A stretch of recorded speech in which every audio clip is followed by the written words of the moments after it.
you are not aware, this past weekend the first Major League Gaming event for Call of Duty Ghosts took place in Columbus, Ohio. Now, I know these kinds of events are not for everybody. Personally, I find them to be pretty cool, but some of you may think, video games shouldn't be played competitively, they should just be for fun. But regardless of how you feel about competitive Call of Duty or competitive video games in general, I think anybody who plays Call of Duty at all would appreciate knowing what weapons the best Call of Duty players in the world choose to use at these types of competitive events. So I've spent quite a while compiling, the information for this video. I hope you guys will appreciate it. I think, this should appeal to a broad audience rather than just people who are infatuated with competitive Call of Duty. Like, even if you don't care about it, is what I'm trying to say. Hopefully this will be still interesting to you. So if you're unfamiliar with this kind of event, it's basically dedicated professional Call of Duty players who fly out and go head to head to compete for, in this case, $20,000 and for the MLG Pro Circuit trophy. You can either attend this event live as a spectator, or you can watch from home on the MLG live stream from their website. And the live stream's done very professionally. It's always really nice. They have really great commentators or shoutcasters, and it's comparable to a pro sporting event. It's very similar. They really do everything very professionally. So I would identify myself as a sniper, and I know a lot of my viewers would too, since I primarily post sniper content, so I assume a lot of you guys watching this also are snipers. So naturally, at these kinds of events, I'm hopeful for a team that's known for their sniping to do well, like Optic or FaZe. But this time, the team that took the top place was Complexity, so they won the $20,000 and the trophy, and Complexity was followed by a team called Team Caliber, who came in second place. And I actually met the owner of this team, Chaos Silencer, this past summer, and he gave me like I support Team Caliber little bracelet thing. He was handing them out, so that's pretty cool. And that was in Black Ops 2, by the way. And a team called Unite Gaming placed third, and they actually won at the event that I just mentioned I went to, and I met the owner of Team Caliber. But anyways, so now I'm going to get into talking about the most popular weapons at this event, which is the purpose of this video.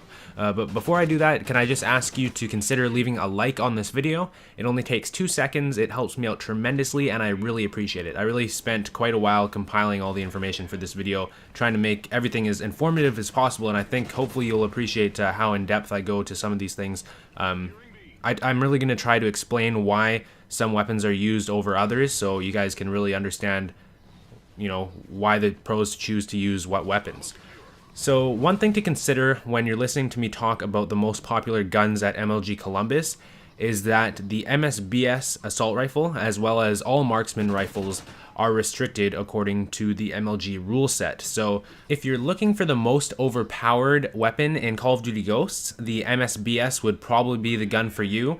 But this video is about the most popular weapons in MLG Columbus, so based on the MLG rule set. So this is just a heads up.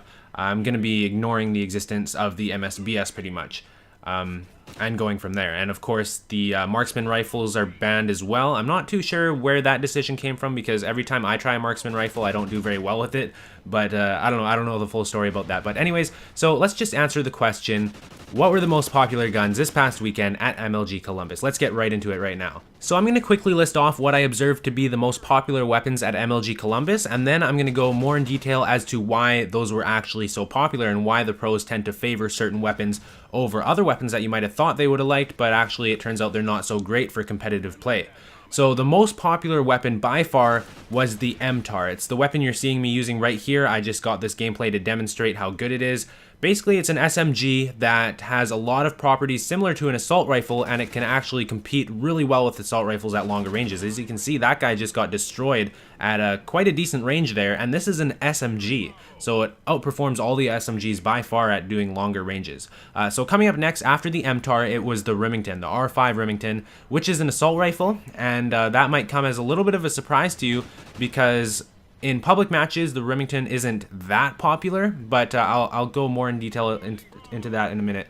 So the number 3 most popular weapon that I observed was the SC-2010, which again is an assault rifle. And then after that, I saw a little bit of the Bison SMG, which it wasn't that popular because it's really a close range kind of weapon, and there's different situations where it can come in handy, but for the most part, it was usually better to just use an MTAR. So the Bison made an appearance every once in a while, but in the SMG category, really, it was dominated by the MTAR. And after that, I saw an LSAT just once or twice. Basically, the reason the LSAT was used was for those extreme long-range shots as an alternative to like a sniper rifle. So playing a very supportive role, staying back quite a bit, and you know, picking people off at a long distance. And I noticed when people did use an LSAT or any kind of gun like that, playing a long distance, kind of trying to get into long distance engagements, they were always using a thermal sight. So if a sniper ever got pulled out, that's the next thing I wanted to mention. Actually, the most popular sniper was the L11 because it has the highest damage. Anytime an L11 was pulled out, it always had a thermal scope on it, and it was always hard scoping, obviously, because quick scoping is a bit inconsistent when you're playing with like $20,000 on the line.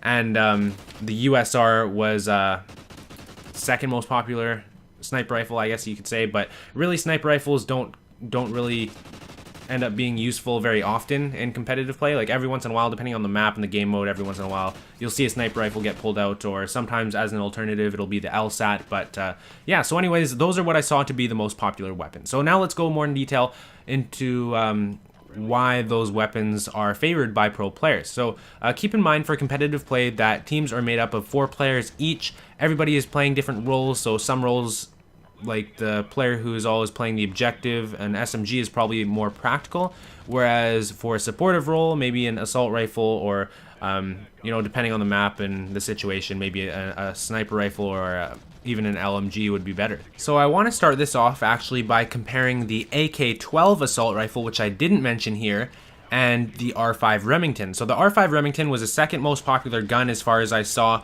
second to the MTAR, which is an SMG. So the Remington's an assault rifle. It was the most popular assault rifle, but in public matches, the most popular assault rifle seems to be the AK-12. A lot of people like it. I'm not sure if it's technically the most popular in public matches, but it does seem like a lot of people like the AK-12, so I think a lot of you are probably surprised that maybe the AK-12 didn't make it onto my list here of what I saw at MLG Columbus. So the reason pro players favor the R5 Remington over the AK-12, which is super popular for pubs, is because the damage drop-off for the R5 Remington starts and finishes 30% further than the damage drop-off for the AK-12.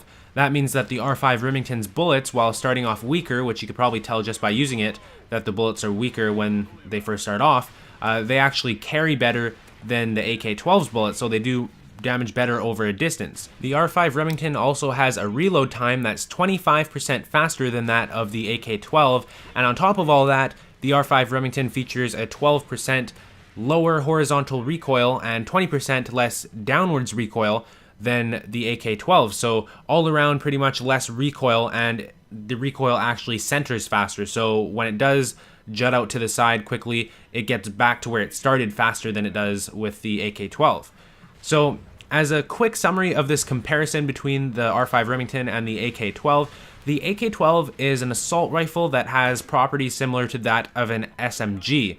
So while it's obviously still an assault rifle, it kind of explains why it's so popular for public matches, because you don't have the luxury of professional teammates calling out the enemy's locations and getting your back to make sure that you don't have to deal with any close range engagements when you're using an assault rifle. There's a lot more teamwork that is just not an option in an average public match. So I guess that could explain why the AK-12 is so popular in public matches and not in competitive. While alternatively, the R5 Remington can be described as more of a true assault rifle because it kind of sucks at close range, but it really excels at medium to longer ranges because of the smaller damage drop-off, like I was talking about. The bullets carry better over a distance.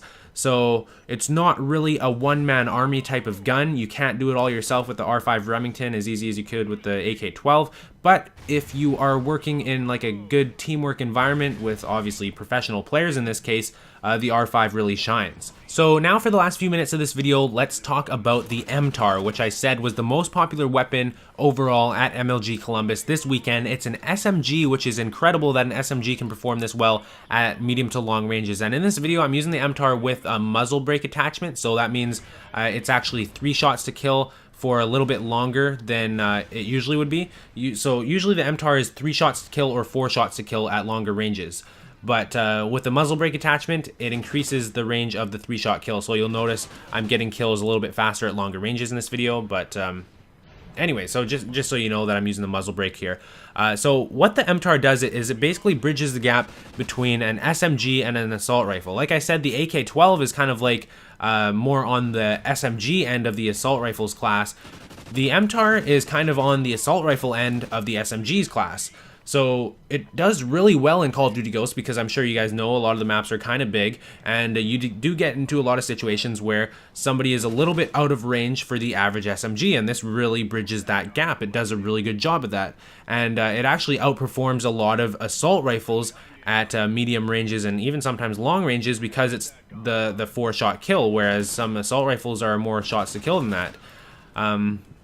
But anyways, the MTAR is a popular gun in competitive Call of Duty for a good reason. I mean, the 3 to 4 shot kill, and it has a way better time to kill at long distance than all of the other SMGs by a long shot, and like I said, even some assault rifles. So that's what really makes a great competitive gun, when you can really hold your own at close distances, and you can also put up a fight at longer distances with an SMG. That's really the characteristics that's always made a good competitive gun in Call of Duty. So anyways, I hope you guys enjoyed this video. I put a lot of effort into compiling all this information and getting everything together for this video. If you could take 2 seconds to hit that like button, I would really appreciate it. Let's see if we can get this video to 1,000 likes. That would be amazing. If you're new around here and you made it all the way to the end of this video and you enjoyed this, make sure you subscribe, and I'll see you tomorrow with a new video. Peace.